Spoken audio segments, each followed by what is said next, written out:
آج ہمارا لیکچر ہوگا، کیونکہ پریویس لیکچر ہم نے پڑھا تھا مرکزی بینک اور اس کے فرائض کیا ہوتے ہیں۔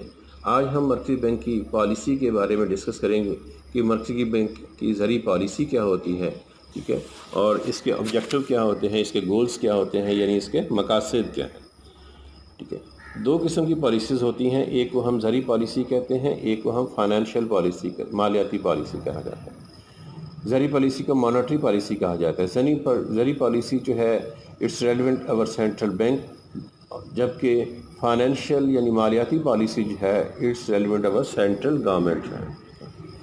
تو ہمارا ٹاپک ہے مرکزی بینک کی پالیسی اور مرکزی بینک کے گولز کیا ہیں، مقاصد کیا ہیں اس کے۔ بازار زر کا ناظم ہونے کی حیثیت، چونکہ مرکزی بینک بازار زر کا ناظم ہوتا ہے، اس حیثیت سے مرکزی بینک اعتباری زر کو کنٹرول کرنے کے جو طریقے اختیار کرتا ہے اس کو ہم مرکزی بینک کی زرعی پالیسی کہتے ہیں۔ زرعی پالیسی کے مقاصد کیا ہیں؟ زرعی پالیسی کے مقاصد، فرسٹ ون، یہ زر اور کریڈٹ کی رسد کو باقاعدہ بناتا ہے، قیمتوں میں سٹیبلٹی یعنی استحکام لاتا ہے، کرنسی کی بیرونی قدر و قیمت کو مستحکم رکھتا ہے، ملک میں سونے اور زر معاملہ کے ذخائر کو مناسب سطح پر رکھتا ہے، پھر کام و روزگار کی سطح کا حصول اس کا مقصد ہے، اور معاشی ترقی کی رفتار کو بڑھانا بھی اس کے مقاصد میں شامل ہوتا ہے۔ زرعی پالیسی کے علاقے کار، اس کے ٹولز کیا ہیں مانیٹری پالیسی کے؟ ان میں سب سے پہلے ہے اوپن مارکیٹ آپریشن، یعنی کھلے بازار کا عمل کہتے ہیں۔ یہ ہمیں ایسے یعنی مرکزی بینک کی زرعی پالیسی کے کوئی سے 4 مقاصد لکھ دیں، شارٹ کویسچن ہو سکتا ہے۔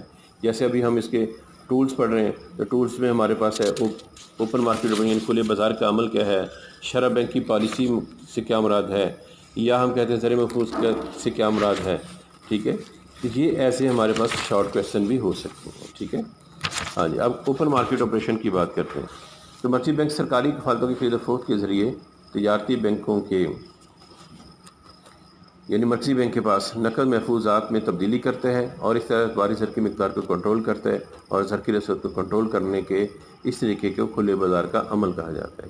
ہر شیڈولڈ بینک مرکزی بینک کی طرف سے اس بات کا پابند ہوتا ہے کہ اپنی امانتوں کا کچھ حصہ مخصوص شرح سے مرکزی بینک کے پاس محفوظ رکھے۔ اس شرح کو ہم نقد محفوظ کا تناسب یعنی لیگل کیش ریزرو ریکوائرمنٹس بھی کہا جاتا ہے۔ مرکزی بینک جب تجارتی بینکوں کو نقد محفوظات کو کم کرنے چاہیں تو کھلے بازار کے عمل میں وہ سرکاری کفالتیں فروخت کر دیتے ہیں۔ یہ کفالتیں عوام، کاروباری ادارے یا تجارتی بینک خرید لیتے ہیں، اور زر کی کافی مقدار مرکزی بینک کے پاس جمع ہو جاتی ہے، اور اوپن مارکیٹ میں زر کی رسد کم ہو جاتی ہے، یعنی براہ راست زر کی رسد کو کم کیا جاتا ہے۔ فرض کریں گے، مثال کے طور پر کہتے ہیں مرکزی بینک اوپن مارکیٹ میں 1 لاکھ روپے کی کفالتیں فروخت کرتا ہے، جنہیں ایک تجارتی بینک خرید لیتا ہے۔ تجارتی بینک کے مرکزی بینک کے پاس نقد محفوظات 1 لاکھ روپے کے برابر کم ہو جائیں گے، یعنی وہ پیسہ لوگ ان سے نکل کر جو ہے مرکزی بینک کے پاس جمع ہو جائے گا۔ اس طرح تجارتی بینک اعتباری زر کی تکلیف کم کرنے کی صلاحیت بھی ہو جائے گی۔ دوسرا، ہم اسی طرح شرح بینک کی پالیسی کے بارے میں بات کر لیتے ہیں۔ شرح بینک، جس شرح پر مرکزی بینک تجارتی بینکوں کو قرضے دیتا ہے، ان کی ہنڈیوں کو بٹا لگاتا ہے، اس کو شرح بینک یا شرح کٹوتی کہا جاتا ہے۔ افراط زر کے دنوں میں مرکزی بینک اس شرح کو بڑھا دیتے ہیں، یعنی جب افراطی زر ہوتے ہیں تو مرکزی بینک اس شرح کو بڑھا دیتا ہے تاکہ تجارتی بینک عام لوگوں اور کاروباری اداروں کو دیے جانے والے قرضوں پر شرح سود بڑھا دیں تاکہ قرضے کم جاری کیے جائیں۔ یعنی اس میں مرکزی بینک کا مقصد ہی یہ ہوتا ہے کہ جب شرح سود میں اضافہ کیا جائے گا یا اس تجارتی بینکوں کے، تو پھر تجارتی بینک جو ہے زیادہ مارک پر لوگوں کو قرضے دیں گے، اور لوگ زیادہ مارک اپ پر قرضے لینے سے گریز کریں گے، تو اس طرح کم سے کم قرضے جاری کیے جائیں گے، یعنی اعتباری زر کی مقدار کم ہو جائے گی۔ اس کے برعکس جب تفریط زر کے دن ہوتے ہیں تو مرکزی بینک شرح بینک کو کم کر دیتے ہیں، یعنی اس کا مقصد زر کی مقدار کو بڑھانا ہوتا ہے، اس کی گردش کو بڑھانا ہوتا ہے تاکہ شرح سود کم ہو جائے۔ شرح سود کم ہوگی تو تاجر زیادہ سے زیادہ قرضے لیں گے۔ اعتباری زر کی کنٹرول کرنے کا یہ طریقہ زیادہ مؤثر نہیں ہے۔ تھرڈ ون ہے زر محفوظ کے تناسب میں تبدیلی۔ تجارتی بینک اپنی امانتوں کا ایک خاص تناسب مرکزی بینک کے پاس نقد صورت میں محفوظ رکھنے کے پابند ہوتے ہیں۔ اس تناسب کو زر محفوظ کا تناسب کہا جاتا ہے۔ اگر مرکزی بینک افراط زر کو کنٹرول کرنا چاہے تو اس تناسب کو بڑھا دیتا ہے، جس کی وجہ سے تجارتی بینکوں کو پہلے سے زیادہ رقم مرکزی بینک کے پاس نقد محفوظات کی صورت میں جمع کرانا پڑتا ہے، اور اعتباری زر کی تخلیق کم ہو جاتی ہے۔ اس کے برعکس یعنی اس کے الٹ اس کے برعکس تفریط زر اور صد بازاری کے دنوں میں مرکزی بینک اس شرح کو کم کر دیتا ہے تاکہ تجارتی بینک زیادہ قرضے جاری کر سکیں۔ نقدیت کے تناسب میں تبدیلی۔ نیکسٹ اس کا جو مقاصد ہے، مرکزی بینک تجارتی بینکوں کو اس بات کا پابند بھی کرتا ہے کہ اپنے میعادی اور غیر میعادی یعنی فکس ڈپازٹ جو ہیں اور جو غیر میعادی ہیں یعنی جو فکس نہیں ہیں امانتوں کے خاص تناسب نقدی کی شکل میں اپنے پاس رکھیں۔ مرکزی بینک جب ضروری سمجھتا ہے اس نسبت کو بڑھا بھی سکتا ہے اور کم بھی کر دے۔ مرکزی بینک افراط زر کے دنوں میں اس نسبت کو بڑھا دیتا ہے تاکہ قرضے کم سے کم جاری ہوں، جبکہ تفریط زر کے دنوں میں اس نسبت کو کم کر دیتا ہے تاکہ تجارتی بینک قرضہ جاری کرنے کی صلاحیت زیادہ ہو جائے اور اعتباری زر کی تخلیق جو ہے وہ زیادہ ہو جائے اور ملک میں براہ راست زر کی گردش میں اضافہ ہو۔ پانچواں، انتخابی ضابطے، یعنی پانچواں اس کا جو مقصد ہے زرعی پالیسی کی، مرکزی بینک کی زرعی پالیسی کا جو پانچواں آبجیکٹو ہے وہ ہے انتخابی تاریخیں۔ مرکزی بینک انتخابی کنٹرول کے ذریعے مختلف مقاصد کے لیے دیے جانے والی قرضوں کو کنٹرول کرتا ہے۔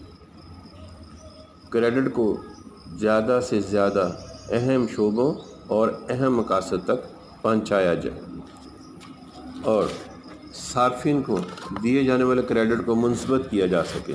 اگر زیادہ قرضہ دینا مقصود ہو تو قرضے دینے کی شرائط کو کم کر دیتے ہیں۔ اس کے بعد اگر قرضوں کی مقدار کو کم کرنا ہو تو ان کے لیے شرائط یعنی ضمانتیں اور مارک اپ دونوں بڑھا دیتا ہے، ضمانتیں سخت کر دیتا ہے۔ نیکسٹ، حد مختتم میں تبدیلی۔ حد مختتم میں تبدیلی کے ذریعے بھی مرکزی بینک مختلف مقاصد کے لیے دیے جانے والے قرضوں میں کمی بیشی کر سکتے ہیں۔ بینک جب کسی شخص یا تاجر کو قرضہ دیتا ہے تو اسے ضمانت طلب کرتا ہے۔ تاجر جتنی مالیت کی ضمانتیں پیش کرتا ہے، قرضہ اس کے برابر کی مالیت کا نہیں دیا جاتا بلکہ اس سے کم دیا جاتا ہے۔ اس فرق کو ہم حد مختتم کہتے ہیں۔ افراط زر کو کنٹرول کے لیے بینک اس حد مختتم کو بڑھا دیتا ہے، یعنی اگر حد مختتم مثال کے طور پر اگر 25% ہے تو بڑھا کر 40 ہے، اگر 20 ہے تو 30 ہے۔ 1,00,000 روپے کی مالیت فرض کریں اگر 25 سے بڑھا کر 40% کر دی جائے تو 1,00,000 کی مالیت کی ضمانت پر صرف 60,000 روپے کا قرضہ جاری ہو سکے گا۔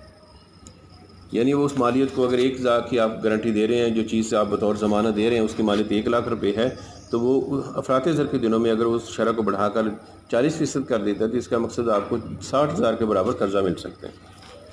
اور اس کے بعد تفریط زر ہوگا تو وہ اس کو کم کر کے اگر وہ 20% کم کر دیتا ہے تو اسی 1,00,000 روپے کی مالیت کی معرفت آپ کو 80,000 کے قرضے جاری ہو سکتے ہیں۔ نیکسٹ، قرضہ کنٹرول کرنے کے لیے مرکزی بینک تجارتی بینکوں کو براہ راست حکم بھی دیتا ہے، یعنی اخلاقی اپیل آپ کہہ سکتے ہیں، وہ ان کو اخلاقی اپیل بھی کرتا ہے۔